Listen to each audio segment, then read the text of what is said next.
Esta noche tenemos algo especial. Le voy a pedir aquí a Rafa Guerra que nos comparta esta serie.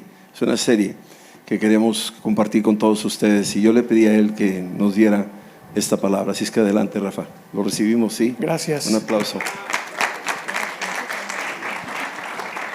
Gracias, Lucas. Muy buenas noches, ¿cómo están? Pues agradecido con Dios y con mis pastores, nuestros pastores, de la confianza que me dan de poder compartir el día de hoy este tema. Mira, yo sé que el pastor nos tiene acostumbrados a grandes banquetes los miércoles, pero para que no se nos pesado el día de hoy, preparé unas marinitas, ¿sí? Preparé unos canapés ligeros y unas conchitas con elote para que aguantes de aquí al domingo, ¿ok? Y por eso vamos a orar y pedirle que sea Dios el que hable y no el hombre, que sea Dios revelando y no el hombre enseñando. Y Padre, en el nombre de Jesús te decimos gracias en esta noche por la oportunidad que nos das de podernos reunir en torno a tu palabra como tu pueblo. Te pedimos, Señor, que traigas revelación a nuestro corazón. Danos oídos para oír lo que tu Espíritu Santo tiene que decirle a tu iglesia en esta noche. Señor, prepara nuestros corazones, que sea tierra fértil para recibir la semilla de tu palabra y podamos aprovecharla. En el nombre de Jesús. Amén. Bueno, pues esta serie se ha titulado Caminando en el desierto con Dios. Caminando en el desierto con Dios. Y esto es lo primero que yo quiero grabar en tu corazón. Una cosa es caminar en el desierto con Dios, y otra cosa muy distinta es caminar en el desierto sin Dios. Dios te guarde de que no ocurra lo segundo, ¿sí?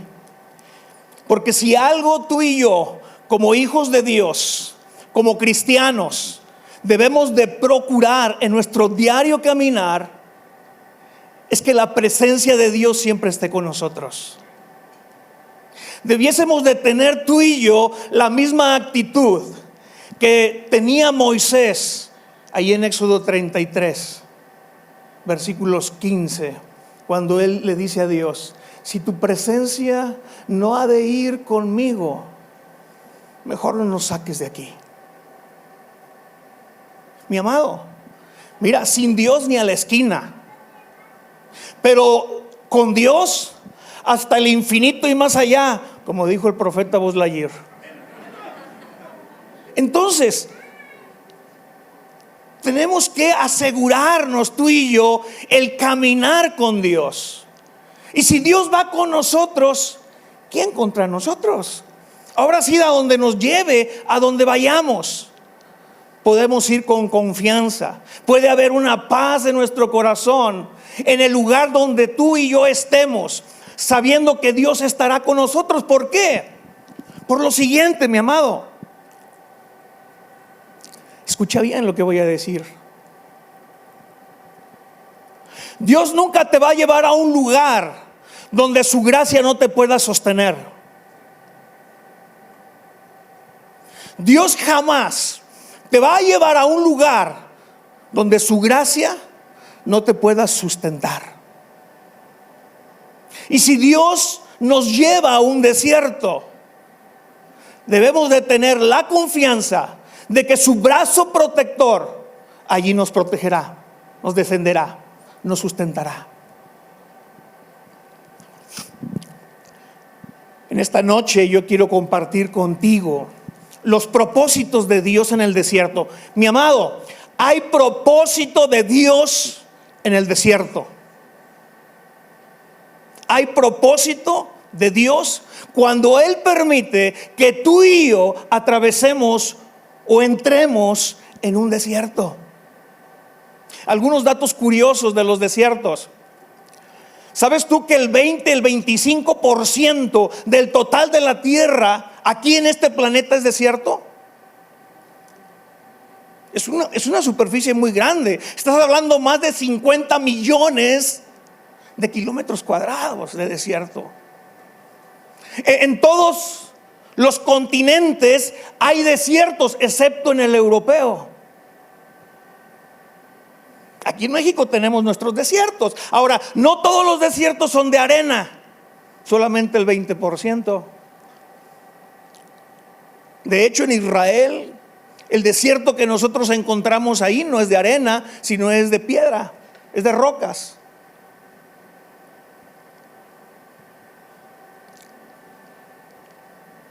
El desierto más grande, hablando de los desiertos cálidos, porque hay desiertos fríos, como la Antártida, que es el desierto más grande. El Ártico también es un desierto. Pero hablando de los desiertos calientes, el más grande es el Sahara, que abarca todo lo que es la parte norte de África, 9 países, más de 9 millones de kilómetros cuadrados tiene el Sahara. Interesante. Características de un desierto. Pues podemos decir que un desierto, si algo lo caracteriza, es la escasez. Escasea todo. Escasea el agua, escasea la lluvia, escasea el alimento, escasea la fauna, escasea la flora, escasean la gente. Bueno, hasta escasea el ruido. Es muy silencioso. Hay una escasez de todo en un desierto. Y esta es una característica de todo desierto. Otra característica que pudiéramos mencionar de un desierto es que es incómodo. Es un lugar incómodo. Muy caliente de día. Un sol abrasador e insoportable. Y de noche, un frío que te congela. Y esto por la falta de humedad que hay en estos lugares. Por eso esa variación tan brusca en el termómetro. Casi como el termómetro de un menopáusico o andropáusico. Arriba y abajo. Otra característica que pudiésemos mencionar también de un desierto es que es un lugar inseguro. Es un lugar con peligros. Hay animales que son ponzoñosos en estos lugares. Serpientes, escorpiones. De hecho, una de las víboras más peligrosas, venenosas en el mundo, se encuentra precisamente esa especie en el desierto de Australia. Taipei, no recuerdo bien el nombre de esa culebra, de esa serpiente, pero nomás para que tengas una idea, la mordida de esa serpiente puede matar a 80 hombres. Una mordida, nada más, de esa serpiente. Entonces, ciertamente un desierto es un lugar inseguro, un lugar peligroso. Fíjate, la Biblia describe el desierto de la siguiente manera. Ahí en Deuteronomio 8:15 dice que te hizo caminar por un desierto grande y espantoso. Fíjate el lenguaje que utiliza la escritura al describir los desiertos. Y luego le dice, lleno de serpientes ardientes y de escorpiones y de sed donde no había agua. Yo no sé si tú has estado en un desierto físico. Tal vez no has tenido esa experiencia de andar en un desierto, hablando geográficamente, físicamente. Pero ¿qué tal el pasar por algún desierto espiritual? ¿O qué tal pasar por un desierto emocional? ¿O qué tal pasar por un desierto de salud, donde estás enfermo? ¿O un desierto económico, porque no tienes empleo, porque no te alcanza el sueldo, porque hay deudas? O un desierto relacional, porque hay conflictos en el matrimonio, hay conflictos en la relación padres e hijos, con hermanos, etcétera. ¿Cuántos no hemos pasado por un desierto? Yo creo que todos hemos probado el pasar por un desierto. Mira, ahora cuando pasamos por un desierto, llámese la crisis que quieras, sea una crisis nacional, sea una crisis de familia, o inclusive una crisis eclesiástica de iglesia, o una crisis personal. La tendencia que tenemos, lo que solemos pensar cuando estamos pasando por un desierto, es que se trata del ataque del enemigo. Es que esto que estoy pasando no debería de estar sucediendo, y entonces estos desiertos no debería de aceptarlos.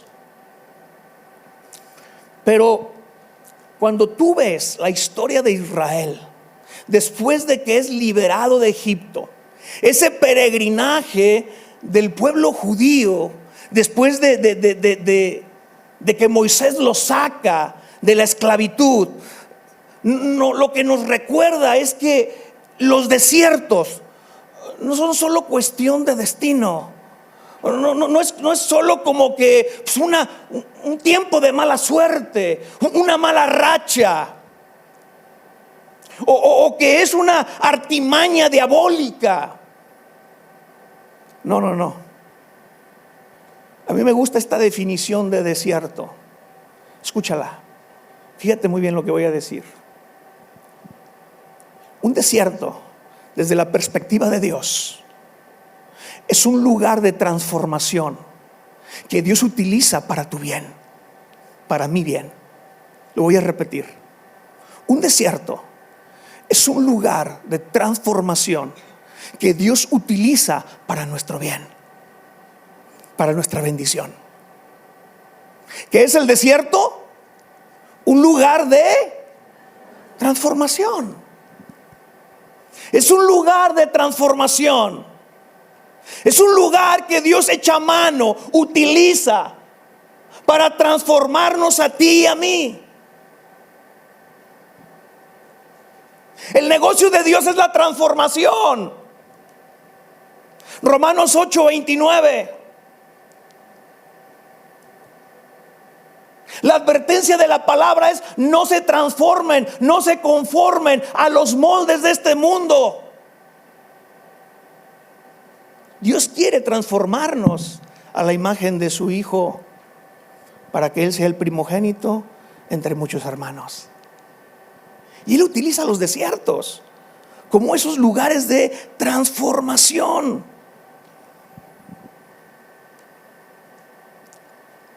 El famoso versículo que muchos conocemos de Romanos 8:28, y sabemos que a los que aman a Dios, todas las cosas es para bien. Todas las cosas nos ayudan a bien. Esto es, a los que hemos sido llamados. Esto es, a los que conforme a su propósito ha llamado. Y cuando Él dice que todas las cosas nos ayudan a bien, ¿incluyen los desiertos por donde pasamos? Por supuesto que sí. Por supuesto que sí. El libro de Éxodo es el segundo libro del Pentateuco.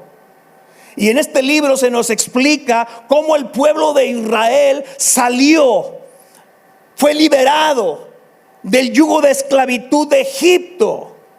Y ellos salen de esa tierra de esclavitud con una promesa de entrar a una tierra prometida, una tierra donde iban a ser bendecidos, una tierra donde habría abundancia y habría paz. Pero luego de que ellos cruzan de manera milagrosa el Mar Rojo, después de que ellos son testigos de la manera como Dios destruye el ejército más poderoso que existía en la tierra en ese tiempo, que eran los carros de Faraón, Israel ve hacia el horizonte, pero no ve esa tierra que fluye leche y miel. Lo que Israel ve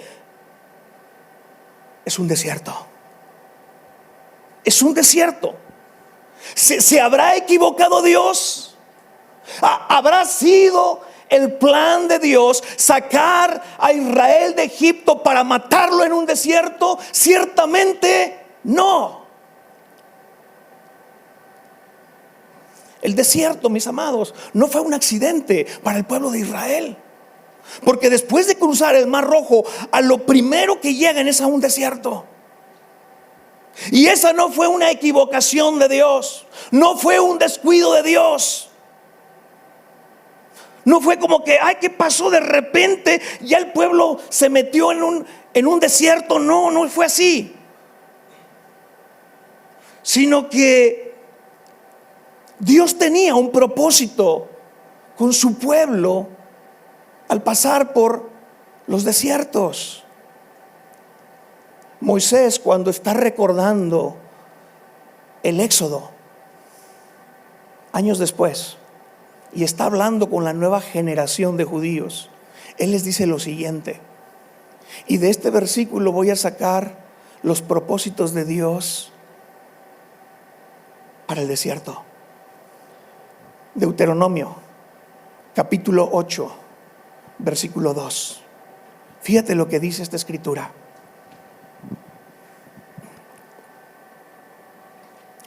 Deuteronomio capítulo 8, versículo 2. Y dice, y te acordarás de todo el camino por donde te ha traído Jehová tu Dios estos 40 años en el desierto.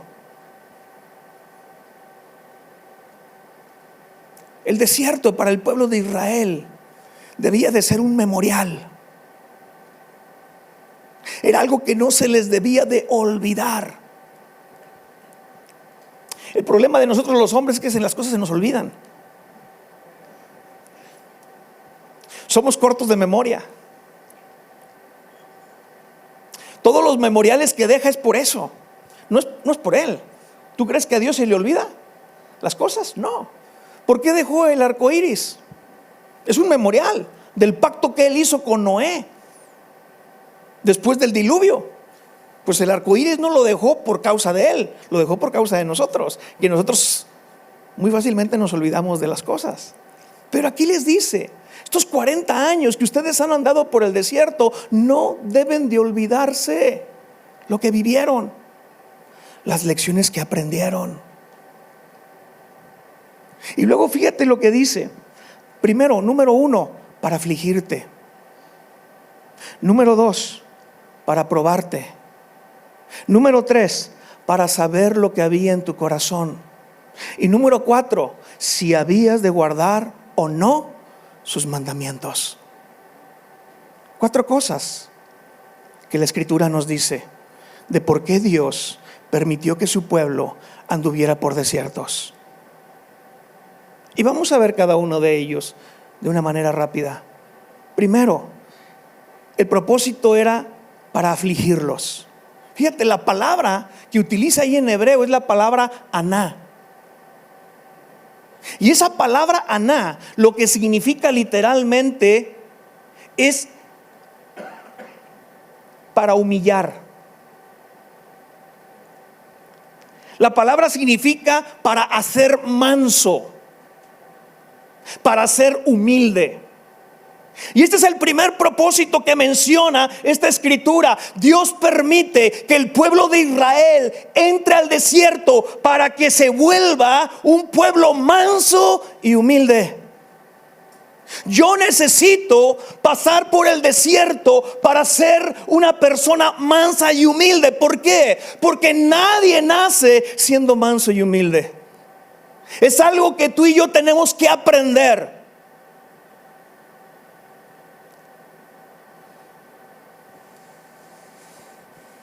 La naturaleza pecaminosa del hombre es un potro salvaje. Pero ese potro tiene que ser domado. Eso es mansedumbre. Mansedumbre es un potro salvaje domado, domesticado. Curiosamente, el Antiguo Testamento menciona que el hombre más manso en aquel entonces era Moisés. Un hombre que había sido completamente amansado por el Señor. ¿Dónde? En el palacio de Faraón, los primeros 40 años de Moisés. No. Moisés fue amansado su segundo periodo, sus segundos 40 años, cuando estuvo allí vagando en el desierto, cuidando las ovejas de su suegro por 40 años en el desierto de Madián. Allí ese hombre fue amansado. Por eso llegó a ser el hombre más manso de su época. Fue domado en el desierto por Dios. ¿Cómo anda tu potro salvaje? ¿Qué tan manso? ¿Qué tan mansos somos? Entre más rápido entendamos esto, mejor. Para ti y para mí. El pueblo de Israel había sido escogido y seleccionado por Dios. El pueblo de Israel había sido liberado por Dios. El pueblo de Israel se le había dado promesa de parte de Dios de que les iba a dar una tierra increíble.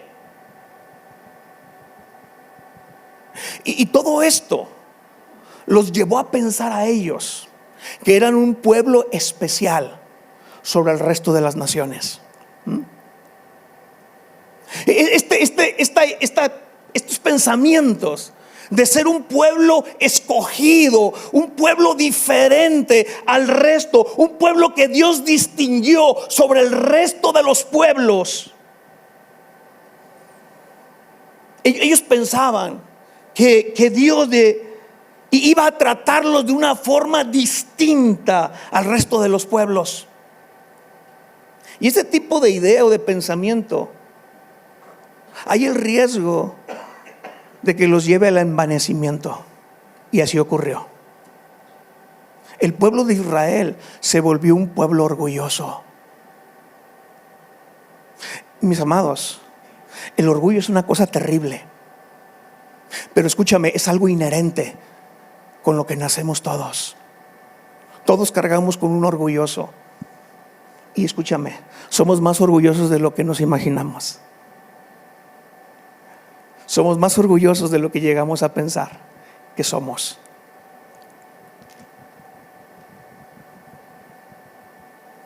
Y yo creo que el peor orgullo que puede haber es el orgullo espiritual,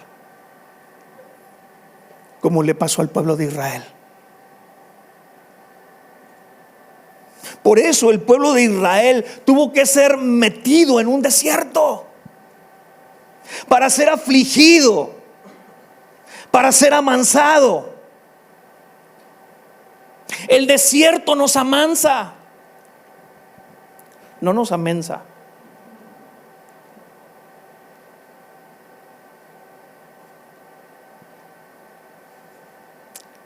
El desierto es estar en soledad.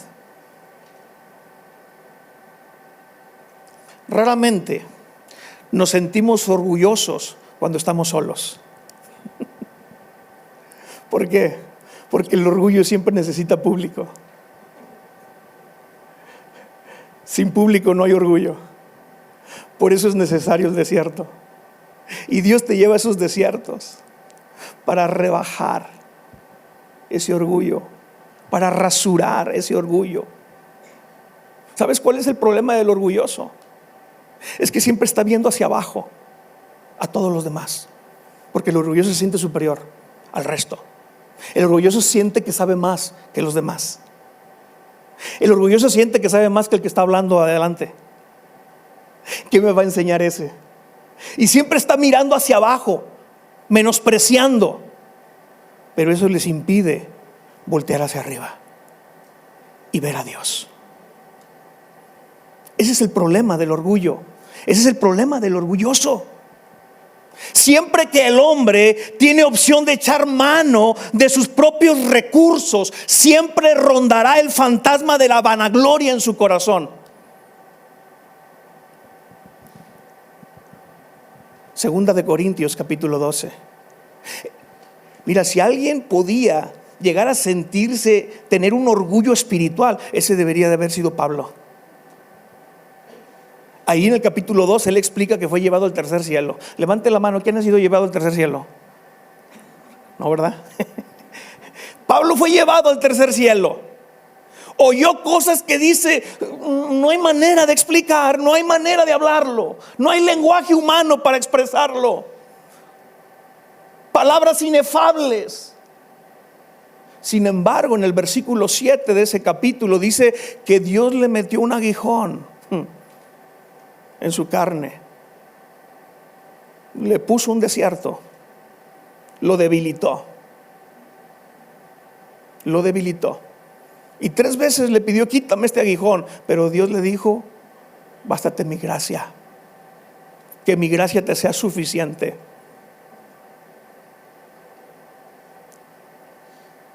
El desierto es un memorial.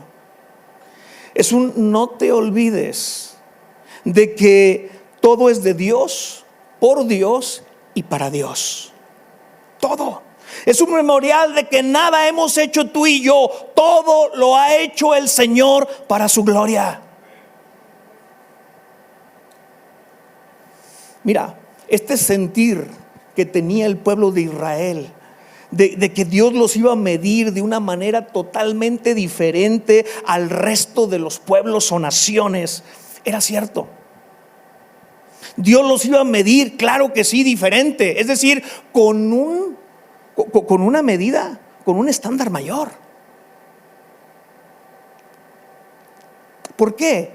Porque Dios se les había revelado a ellos. Dios les había dado palabra, mandamiento, estatutos, promesas. Claro que iban a ser medidos con una mayor medida que el resto. Pero mis amados, así somos tú y yo, igualitos. Ahí está el Sermón del Monte, Mateo 5, 6 y 7. El estándar con el que Jesucristo nos mide a nosotros los cristianos es mucho más alto que los estándares que pone el Antiguo Testamento. Porque a quien más se le da, más se le demandará. Mira, ahí en Mateo capítulo 11, si algo Jesús le decía a los discípulos, le decía a la gente, aprendan de mí que soy manso y humilde. El mandamiento en la palabra es muy claro. Primera de Pedro capítulo 5, versículos 5 y 6, cuando dice, revestíos de humildad, porque Dios resiste a los soberbios y da gracia a los humildes. Humillaos pues bajo la poderosa mano de Dios, para que Él os exalte cuando fuere tiempo. Cuando tú y yo no obedecemos el mandamiento de Dios de humillarnos bajo su poderosa mano, mira, Él tiene preparados desiertos para humillarnos.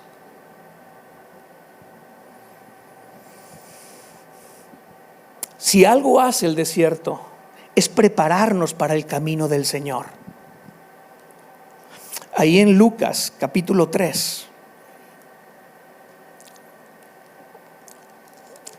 la escritura está hablando de Juan el Bautista. Y en este capítulo 3, hablando de Juan, de repente Lucas, el autor del Evangelio, echa mano de una palabra profética de Isaías. Versículo 4, cuando dice, como está escrito en el libro de las palabras del profeta Isaías, que dice, voz del que clama en el desierto. Mira qué interesante. ¿Desde dónde clamaba la voz? Desde el desierto. Desde el desierto clamaba esta voz. ¿Y qué es lo que clamaba esta voz? Preparen el camino del Señor. ¿Y cómo se prepara el camino del Señor? ¿Cómo se prepara ese camino para recibirlo? Y dice, enderezando tus sendas. Y dentro de ese preparar el camino, el versículo 5 menciona, se bajará todo monte y collado. todo monte, todo collado, toda colina va a tener que ser allanada, va a tener que ser nivelada. En una palabra, va a tener que ser humillada. Va a tener que ser humillada.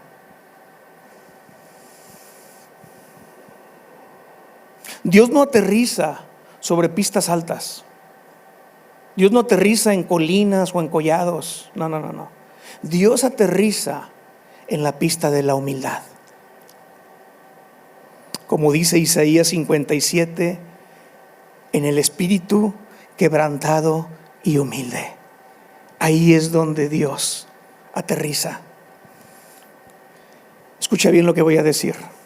El orgullo debe de morir en ti, o nada del cielo podrá vivir en ti. ¿Sí? Gracias a Dios por los desiertos que nos transforman en personas más humildes y mansas. Gracias por los desiertos que nos transforman a la imagen de Cristo. Segundo propósito, cuando dice para probarme. El hebreo, la palabra es nasá. Y esta palabra es muy interesante porque tiene dos significados. El primer significado es un término escolar, es un término de escuela, porque la palabra significa poner un examen. Cuando tú lees Primera de Reyes 10:1, habla de Salomón y la reina de Sabá. Y dice ahí esa escritura que la reina probó a Salomón con preguntas difíciles, como los exámenes que les ponemos a los epicentros.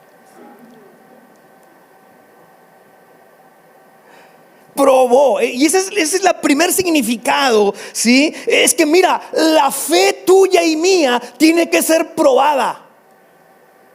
Lo dice Santiago en el capítulo número 1. Primera de Pedro también en el capítulo 1 menciona que nuestra fe tiene que ser pasada por fuego. Tiene que ser probada.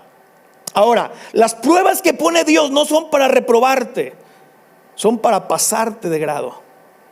Entonces, los desiertos son oportunidades, lugares para poder subir a otro nivel. Cuando tú pasas la prueba del desierto, tú pasas al siguiente nivel. Antes de que Israel pudiera entrar a la tierra prometida, al siguiente nivel, primero tuvo que pasar por la prueba del desierto. Cristo Jesús, antes de empezar su ministerio terrenal, tuvo que pasar por la prueba del desierto.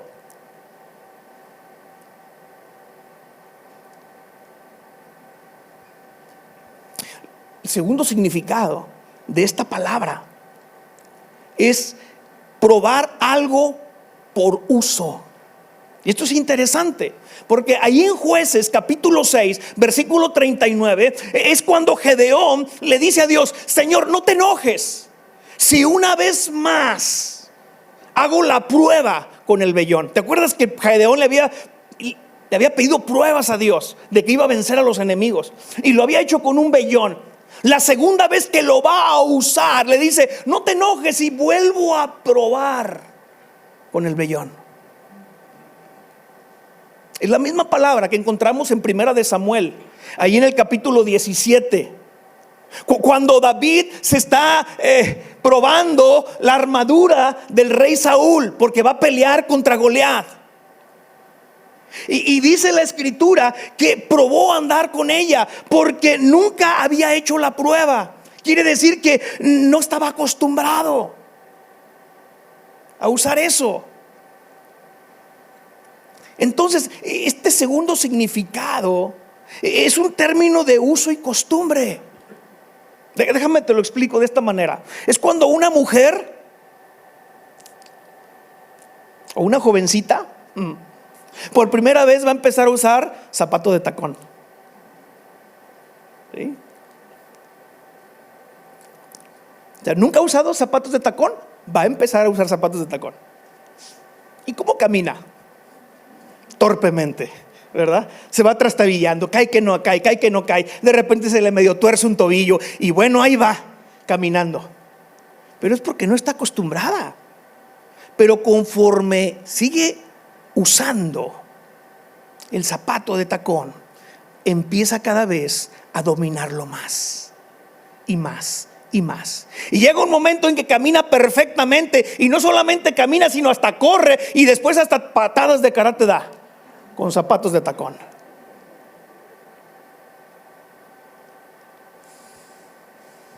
Dios probó al pueblo de Israel de esta manera. Fíjate, la costumbre o el uso de Israel hasta ese entonces era depender de Egipto para todo. Dependía de Egipto de su comida, su bebida, su vivienda, su trabajo. Todo era depender de Egipto. Pero ahora había una nueva moda: acostumbrarse. El pueblo de Israel tenía que acostumbrarse a depender de Dios. En un desierto donde no hay nada y nada podían hacer. Tenían que aprender a caminar con los zapatos de la dependencia de Dios. ¿Cuánta falta nos hacen los desiertos para quitar nuestra independencia de Dios y volvernos cada día más dependientes de Él? Si alguien fue sumiso totalmente, si alguien fue obediente y dependiente de Dios aquí en la tierra, ese fue Jesús. Ese fue nuestro Señor. El desierto me da la oportunidad de acostumbrarme a depender totalmente de Dios. Y eso se debe de volver un estilo de vida para mí. Tercero, cuando dice ahí la Escritura que Dios los metió al desierto para saber lo que hay en el corazón. La pregunta aquí es: ¿Dios necesitaba saber lo que había en el corazón de los judíos? La respuesta es no. No. ¿Por qué? Porque el Señor todo lo sabe y todo lo escudriña hasta lo más profundo del corazón. Cuando tú lees el Salmo 139, los primeros versículos, David está diciendo: oh Jehová, tú me has examinado y conocido. Tú has conocido mi sentarme y mi levantarme. Has entendido desde lejos mis pensamientos. Escudriñas mi andar y mi reposo. Todos mis caminos te son conocidos. Pues aún no está la palabra en mi boca, y he aquí tú ya la sabes toda. David entendía que Dios es un Dios omnisciente, es un Dios que todo lo sabe, hasta lo más profundo. Entonces, ¿a qué se refería cuando dice aquí para saber lo que hay en el corazón? Dios estaba probando a su pueblo, no porque no conocía Él sus corazones. Dios sabía perfectamente lo que había en el corazón de cada uno de ellos, pero Dios los probó porque ellos no conocían su propio corazón. Normalmente somos muy buenos para ver los defectos en los otros, pero no en nosotros. Vemos la paja en el ojo ajeno, pero no la viga que traemos. La gente suele decir: bueno, conozco mi propio corazón, pero se les olvida lo que la palabra de Dios dice ahí en Jeremías 17:9. Engañoso es el corazón más que todas las cosas, y no solamente engañoso, perverso. Y luego hace la pregunta: ¿quién lo conocerá? Mis amados, ¿realmente conocemos nuestro corazón? Por ello, para conocer nuestro corazón necesitamos los desiertos. Fíjate, escucha bien esto: la verdadera naturaleza se revela en los tiempos de prueba. Es hasta que no pasamos por una crisis que verdaderamente sale lo que hay en el corazón. El desierto es un revelador del corazón. Nos ayuda a sacar a la luz lo que en él hay. Alguien dijo: el corazón de los problemas son los problemas del corazón.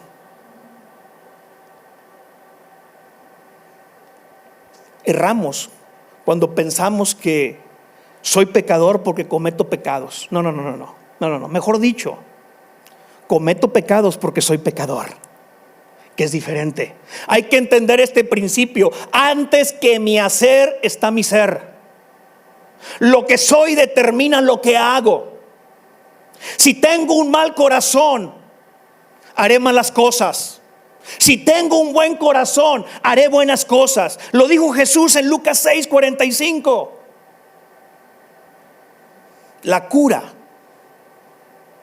inicia cuando yo reconozco, yo entiendo, yo comprendo que estoy enfermo.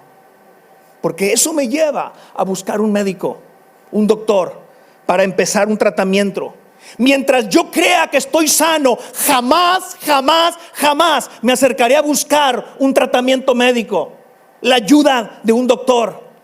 Por eso Jesús dijo: los sanos no tienen necesidad de médico, sino los enfermos. No he venido a llamar a justos, sino a pecadores. En el desierto se me da la oportunidad de conocer mi corazón, de arrepentirme y de clamar por una renovación espiritual.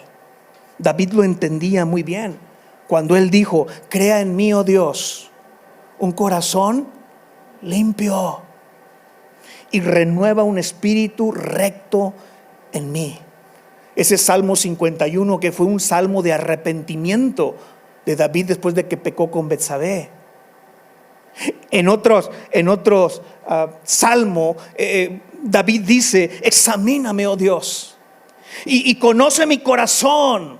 Pruébame y conoce mis pensamientos, y ve si hay camino de perversidad, y guíame en el camino eterno. Salmo 139, los últimos 2 versículos. ¿Qué es lo que estaba diciendo? Estaba diciendo David básicamente esto que te estoy diciendo. David le estaba diciendo: Señor, examíname para que me digas si hay algo mal en mi corazón, para poder arrepentirme, porque quiero andar rectamente delante de ti. Y esa es la oportunidad que nos da el desierto, de conocer lo que realmente hay en el corazón. Y número 4, finalmente, para saber qué tan obediente soy a los mandamientos de Dios. ¿Qué tipo de obediencia tengo? ¿Es una obediencia condicionada o es una obediencia incondicional? Mira, si decimos que amamos a Dios incondicionalmente, nuestra obediencia debe también ser incondicional. Jesús en Juan 14:23 dijo: el que me ama, mi palabra guardará. Nota lo siguiente: guardar la palabra, obedecer la palabra es sinónimo de amar a Jesús. Entonces, si amo a Jesús incondicionalmente, también debo de obedecerle incondicionalmente, porque si no, entonces hay una contradicción. Ahora, escucha bien lo que te voy a decir. Si mis valores como hijo de Dios solo los vivo cuando todas las condiciones a mi alrededor son favorables, entonces mi obediencia es condicionada. Tu obediencia es condicionada. Obedecer cuando hay abundancia, cualquiera. Pero obedecer a Dios cuando hay escasez, solo algunos. Obedecer la palabra de Dios cuando hay salud, muchos. Pero obedecer sus mandatos en la enfermedad, pocos.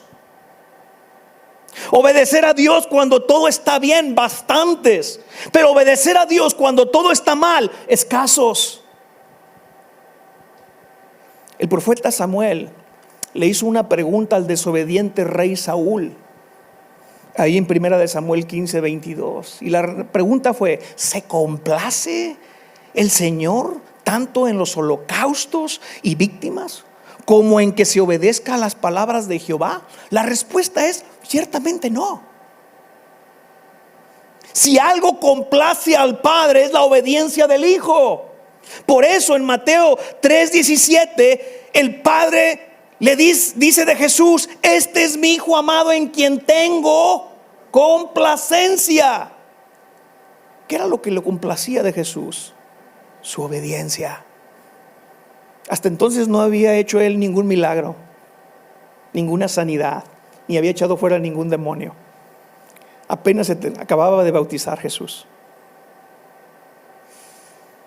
En otra ocasión Jesús dijo: no me ha dejado solo el Padre, porque yo hago siempre lo que le agrada. ¿Y qué es lo que hacía Jesús siempre y que le agradaba al Padre? La obediencia incondicional a sus mandamientos. Aún en el momento de mayor desierto de Jesús, que fue la cruz, cuando todos se iban a escandalizar de él, cuando el Padre mismo lo iba a abandonar, cuando le pidió a sus discípulos, a 3 de ellos: ayúdenme a orar, y lo dejaron solo, cuando llegó aquella turba para atraparlo y todos corrieron y lo abandonaron, aún en esa situación de angustia, Jesús, orando al Padre, le dice: Padre, si quieres, pasa de mí esta copa, pero no se haga mi voluntad, sino la tuya. Una total rendición, una total sumisión, una total entrega, una total obediencia a la voluntad del Padre en su mayor desierto, en su mayor prueba, en su mayor crisis. Es increíble que Jesús en su mayor desierto demostró amar al Padre más que a sí mismo. ¿Por qué? Porque guardó sus mandamientos hasta la muerte. El desierto revela cuánto amo al Señor. En el desierto, mi amor por Dios es probado. Entonces, termino con esto. Los desiertos en nuestra vida son parte del plan de Dios. Pero escucha bien esto: no es su objetivo para nosotros. Cuando Dios creó a Adán y a Eva, cuando Dios creó al primer matrimonio, los primeros 2 hombres sobre este planeta, no los puso en un desierto, sino los puso en un huerto. Pero después pecaron y fueron expulsados. Pero el plan de Dios no es el desierto para nosotros. Dios tiene un fin, y es la tierra prometida, es la tierra donde fluye leche y miel. El objetivo de Dios es bendecirnos, pero para Dios tan importante es el fin como los medios.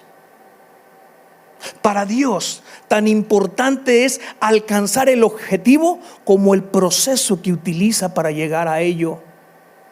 Para Dios, el fin no justifica los medios. Escúchame, ese es un rollo del mundo, es una enseñanza del mundo.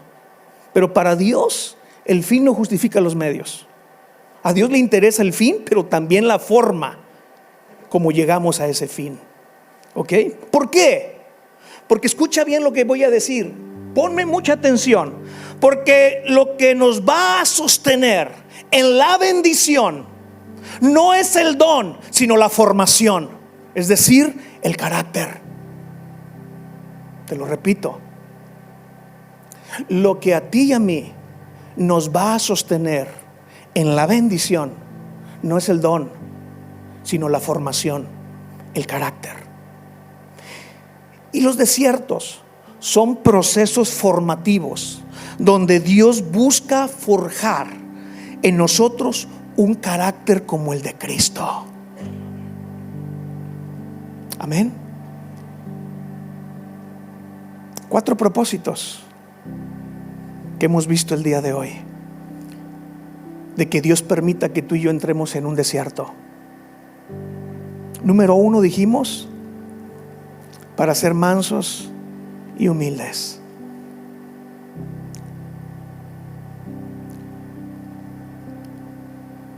Cualquier collado, montañita, pico Everest que traigas por ahí, tiene que ser bajado. Segundo propósito, para ser probados. Tercer propósito, para saber lo que hay en el corazón. Y cuarto propósito, para entender qué tan obedientes somos a Dios en el desierto? ¿Cuánto amamos a Dios? ¿Guardaremos su palabra o no lo guardaremos en los momentos de crisis difíciles? Cierra tus ojos, vamos a orar para terminar.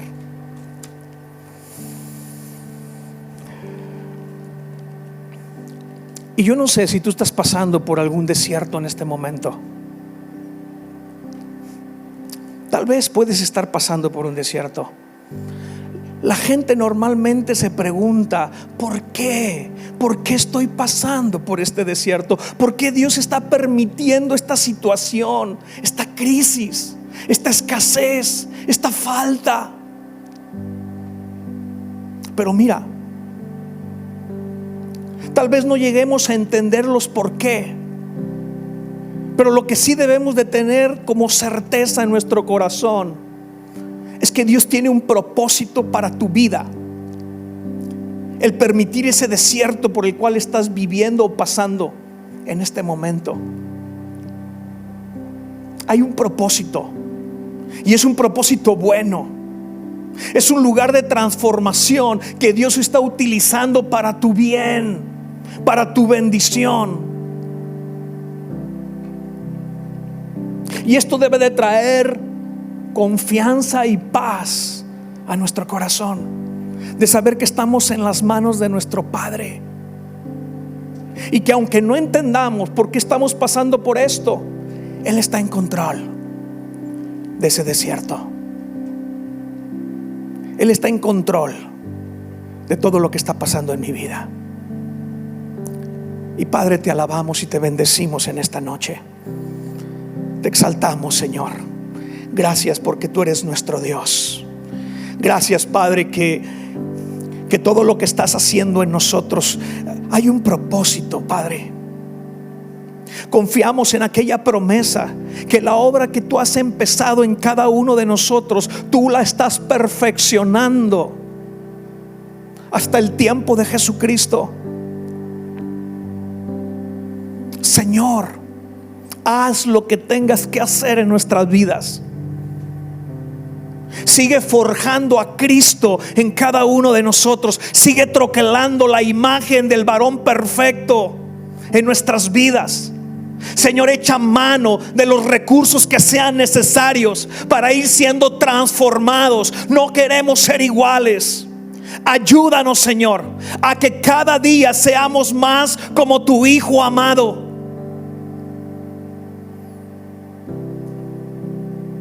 Padre, gracias que en estos procesos de transformación que son los desiertos, tú nos vas santificando, tú nos vas perfeccionando, tú vas quitando todo aquello que no es.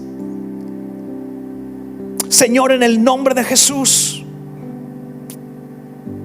pon esa paz en nuestros corazones en medio de estos desiertos. Pon este entendimiento, Señor. Pon esta seguridad de que tú estás en control. Y de saber, Señor, que si estamos allí, tu gracia sustentadora nos hará cruzar esos desiertos. Y saber, Señor, que el fin de nuestro caminar no es un desierto, sino es una tierra prometida donde fluye leche y miel. En el nombre de Jesús, amén. Bueno, mis amados, Dios los bendiga.